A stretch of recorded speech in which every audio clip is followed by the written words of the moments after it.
Hello दोस्तों, देव online class में आपका स्वागत है। हम आपके लिए हिंदी की एक श्रृंखला लेकर आए हैं जो काफ़ी महत्वपूर्ण है। यदि आप लोग हमारे चैनल पर नए हैं तो प्लीज़ चैनल को सब्सक्राइब कर लें, शेयर करें, लाइक करें और कमेंट करना ना भूलें। कमेंट बॉक्स में लिखकर बताएं कितने क्वेश्चन सही किए। तो चलिए पहला क्वेश्चन शुरू करते हैं। हिंदी वर्ष का 5वां महीना कौन सा होता है? पहला है चैत्र, दूसरा है फाल्गुन, तीसरा है श्रावण, चौथा है कार्तिक। तो बताएं दोस्तों, इसका सही आंसर क्या है? इसका जो सही आंसर है ऑप्शन नंबर 3, श्रावण। दोस्तों ये क्वेश्चन यूपी टेट में पूछा गया है, इनको याद कर लेंगे आप। चैत्र, बैसाख, ज्येष्ठ, आषाढ़, श्रावण, भाद्रपद, सारे क्रम से याद कर लेंगे आप। अगला क्वेश्चन है, हिंदी भाषा किस लिपि में लिखी जाती है? पहला है गुरुमुखी, दूसरा है ब्राह्मी, तीसरा है देवनागरी, चौथा है सौराष्ट्री। तो बताएं दोस्तों, इसका जो सही आंसर है वो है ऑप्शन नंबर 3, हिंदी भाषा देवनागरी लिपि में लिखी जाती है। अगला क्वेश्चन है, काफ़ी इंपॉर्टेंट है। भाषा की सबसे छोटी इकाई है? पहला है शब्द, दूसरा है व्यंजन, तीसरा है स्वर, चौथा है वर्ण या ध्वनि।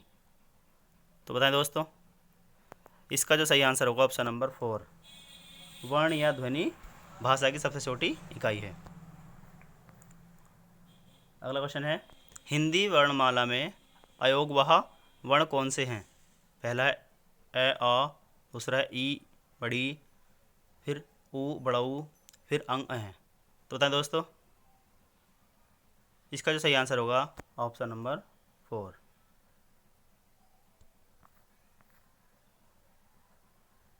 अगला क्वेश्चन है, निम्न में बताइए कि किस शब्द में द्वित्व व्यंजन है? पहला है पुनः, दूसरा इलाहाबाद, तीसरा दिल्ली, चौथा उत्साह। तो बताएं दोस्तों, इसका सही आंसर? इसका सही आंसर होगा ऑप्शन नंबर 3, दिल्ली।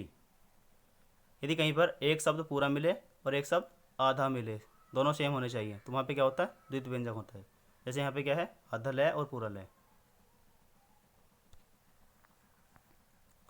अगला क्वेश्चन है, ये भी काफ़ी इंपॉर्टेंट क्वेश्चन है, कई परीक्षा में पूछा गया है। श, श और है कौन से व्यंजन कहलाते हैं? पहला है प्रकंपी, दूसरा है स्पर्शी, तीसरा है उष्म अथवा संघर्षी, चौथा है स्पर्श संघर्षी। तो बताएं दोस्तों, इसका जो सही आंसर है ऑप्शन नंबर 3, ये व्यंजन उष्म अथवा संघर्षी कहलाते हैं। अगला क्वेश्चन है, अघोष वर्ण कौन सा है? पहला है कै, दूसरा है धै, तीसरा है मैं, चौथा है गै। तो बताएं दोस्तों, इसका जो सही आंसर होगा ऑप्शन नंबर 1, कै।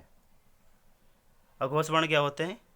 किसी वर्ग का पहला और दूसरा अक्षर जो होता है वो अघोष वर्ण होता है। इसके अलावा तीसरा, चौथा, पांचवा वो क्या होते हैं? शघोष होते हैं।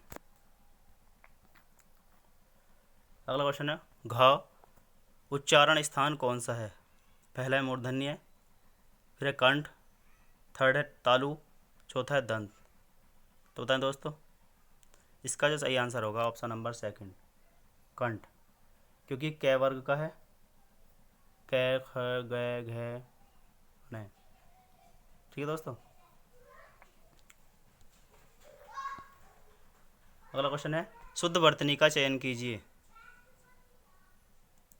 तो बताएं दोस्तों, इसका जो सही आंसर होगा ऑप्शन नंबर ए। अगला क्वेश्चन है, शुद्ध वर्तनी का चयन कीजिए। दोस्तों सारे क्वेश्चन एक साथ रखे गए हैं जो शुद्ध वर्तनी वाले हैं। इसका सही आंसर बताएं आप लोग। इसका सही आंसर होगा ऑप्शन नंबर 4। अगला क्वेश्चन है, शुद्ध वर्तनी का चयन कीजिए। दोस्तों काफ़ी इंपॉर्टेंट क्वेश्चन है ये, और अधिकतर लोग गलत करते हैं इस क्वेश्चन को। तो इसका सही आंसर बताइए आप। इसका सही आंसर होगा ऑप्शन नंबर 3।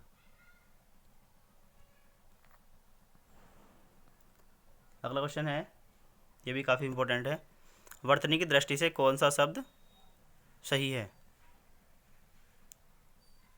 तो बताएं दोस्तों सही आंसर इसका। इसका सही आंसर होगा ऑप्शन नंबर 2।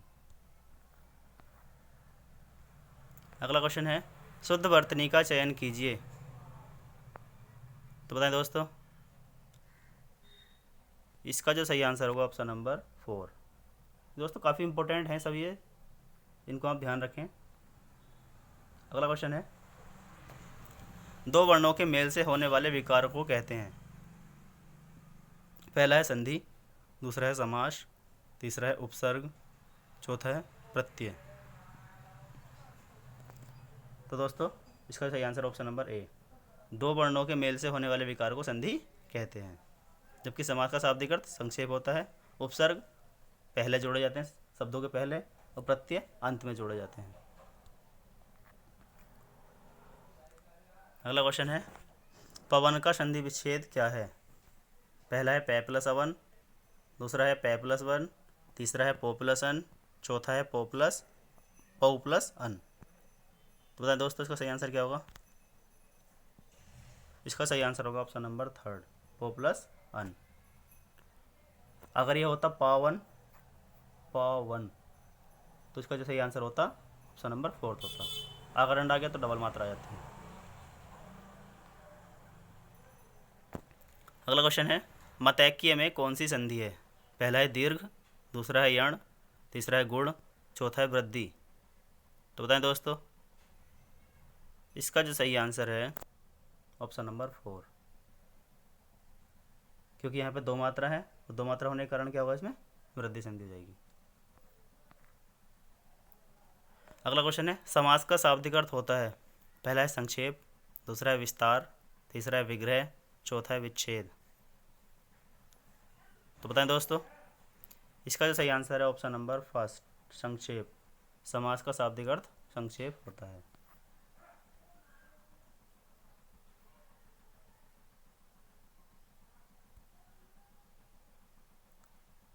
अगला क्वेश्चन है, जिस समास के दोनों पद प्रधान होते हैं वहाँ पर कौन सा समास होता है? पहला है द्वंद्व, दूसरा है द्विगु, तीसरा है तत्पुरुष, चौथा है बहुब्रीहि। तो बताएं दोस्तों इसका सही आंसर? इसका सही आंसर होगा ऑप्शन नंबर ए, द्वंद्व समास में दोनों पद प्रधान होते हैं। इसी के साथ एक क्वेश्चन पूछा जाता है कि किसमें दोनों पद अप्रधान होते हैं?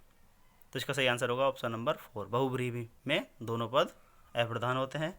इसमें क्या होता है, अन्य पद प्रधान होता है।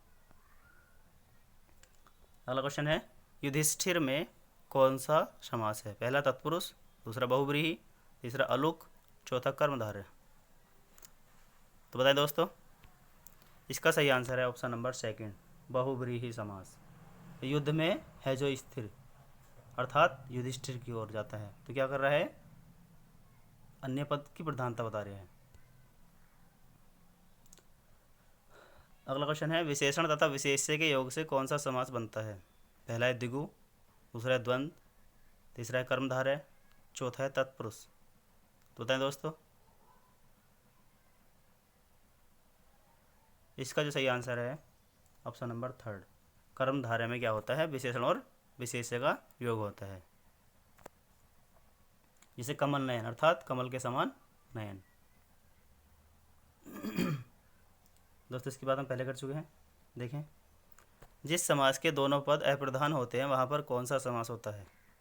पहला है द्वंद्व, दूसरा है द्विगु, तीसरा है तत्पुरुष, चौथा है बहुब्रीहि।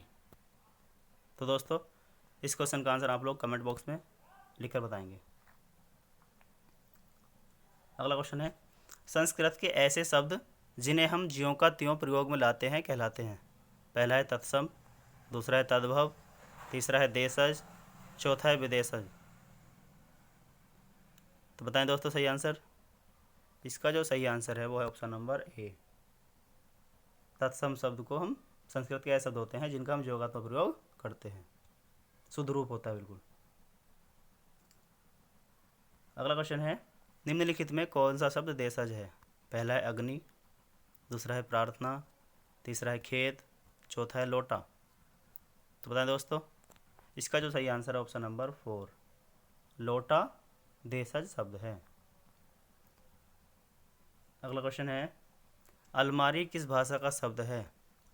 पहला है तुर्की, दूसरा है जापानी, तीसरा है पुर्तगाली, चौथा है चीनी। तो बताएं दोस्तों इसका जो सही आंसर है ऑप्शन नंबर थर्ड, अलमारी जो है वो पुर्तगाली भाषा का शब्द है। अगला क्वेश्चन है, उर्दू किस भाषा का शब्द है? पहला है पुर्तगाली, दूसरा है तुर्की, तीसरा है जापानी, चौथा है चीनी। तो बताएं दोस्तों, इसका जो सही आंसर होगा ऑप्शन नंबर सेकंड, उर्दू जो है वो तुर्की भाषा का शब्द है। अगला क्वेश्चन है, मगही शब्द है, पहला है तत्सम, दूसरा है तद्भव, तीसरा है देशज, चौथा है विदेशज। तो बताएं दोस्तों, इसका जो सही आंसर है ऑप्शन नंबर सेकंड, मगही जो है वो तद्भव शब्द है। अगला क्वेश्चन है, स्त्रीत्व शब्द में कौन सी संज्ञा है?